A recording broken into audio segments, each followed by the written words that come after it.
nesse ambiente institucionalizado, adotam a linguagem do licenciamento, léxico das políticas ambientais e frequentam os espaços de participação pública, né, e que são, por isso, posicionados no topo da hierarquização dos investimentos empresariais. Né.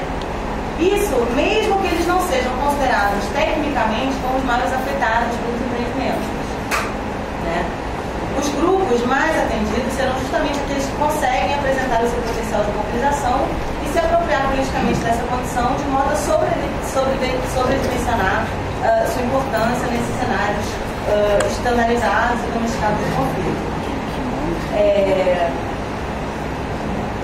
Ainda assim, né, eu acho que convém a crítica, na prática de negociações, né, a alusão retórica às necessidades pontuais de grupos afetados pela via do desenvolvimento de projetos evita que a agenda, os temas, as necessidades, as temporalidades sejam estabelecidos por esse grupo. Por exemplo, nos casos em que as negociações resultam na formalização de acordos entre entidades e empresas, a gente vê a incorporação de uma lógica que é organizacional e institucional corporativa.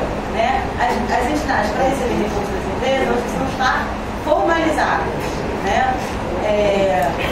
Com frequência, a gente verifica a atuação de empresas na formalização dessas organizações, fornecendo recursos e condições para que elas consigam ter um CNPJ, para que elas consigam se formalizar de maneira que possam receber formalmente recursos das empresas. Né? Isso é uma grande interferência, muitas vezes, no próprio modo como esses grupos se organizam e se estruturam. Né? E até certo ponto é uma imposição de uma forma, de uma lógica de organização a esses grupos. Né? Eles precisam desenvolver projetos estruturados, que são considerados como sustentáveis do ponto de vista ambiental e econômico, com cronogramas e orçamentos complexos. Né? Acho que valeria a pena a gente pensar até que ponto isso também não representa uma imposição na forma organizacional desses grupos. Né? Paradoxalmente, a construção dos sujeitos políticos do campo ambiental, por meio da incorporação das categorias de direitos de comunidades afetadas e populações tradicionais, terminam por viabilizar a adequação aos modelos contemporâneos e nada tradicionais da organização das instituições de desenvolvimento. Né? Mobilizar-se nos espaços instaurados a partir dos marcos jurídicos é uma forma de reelaborar suas estratégias de subsistência. Muito embora, sem que isso contribua para uma modificação mais profunda das relações sociais e diminuição do poder de influência dos grupos econômicos sobre as configurações de territórios políticos e sociais onde têm sido implantados os grandes projetos.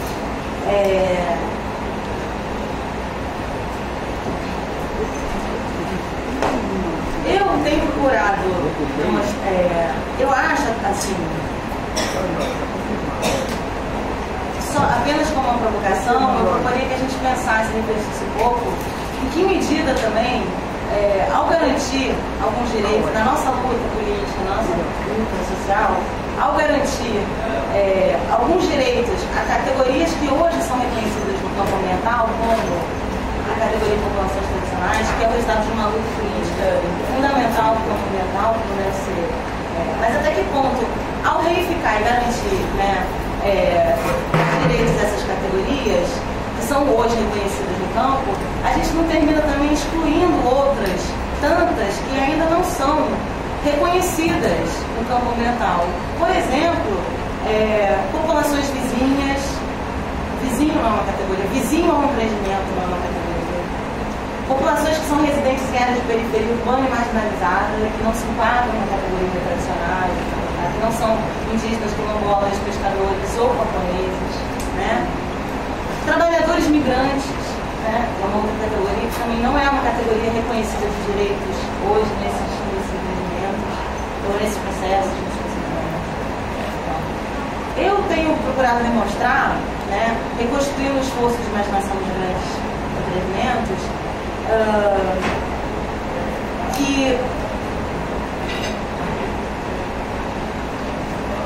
como que esses empreendedores têm adaptado à realidade brasileira os modelos e os discursos que são adotados por essa questão internacionalmente difundidas das políticas e dos organismos financiadores internacionais e tal. Né? Os grandes empreendimentos são, nos discursos empresariais, representados como os propulsores da incorporação dos territórios e das populações à economia, né? Na prática, a construção desses empreendimentos ela vai reconfigurar as relações entre poder e espaço geográfico e vai fundar uma geopolítica motivada pelo raciocínio da empresa e justificada nos discursos ideológicos da vocação regional e do benefício do desenvolvimento econômico, assim como nos modelos mentais de empreendedores formulados para produzir a distribuição de responsabilidades entre Estado, empresa e iniciativa privada. Aqui é onde eu gostaria de entrar na discussão com a gente vai fazer, né?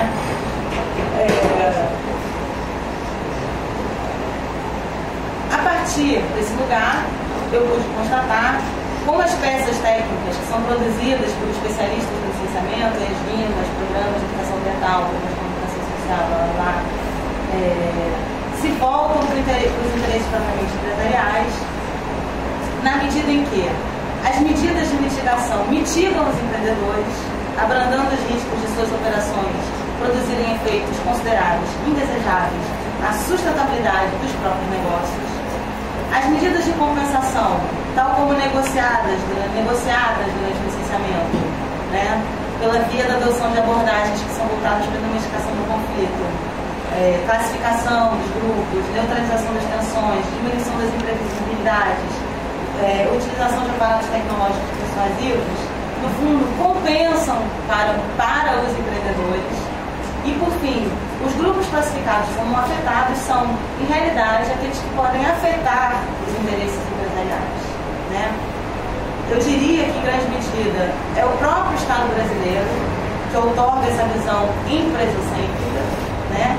Tendo em vista que ela atribui à empresa relativa autonomia na produção dessas peças técnicas e na proposição das medidas, cabendo aos órgãos licenciadores apenas a função de regular e fiscalizar as práticas empresariais, tarefas para as quais seus braços têm muito pequeno alcance, a gente sabe disso, né? Então, acho que a gente tem que refletir. Nesse caso, eu proporia que a gente também pudesse refletir nesses espaços que são criados aqui, em outros espaços, de que maneira a gente poderia incorporar uma reflexão seriamente crítica a propósito da forma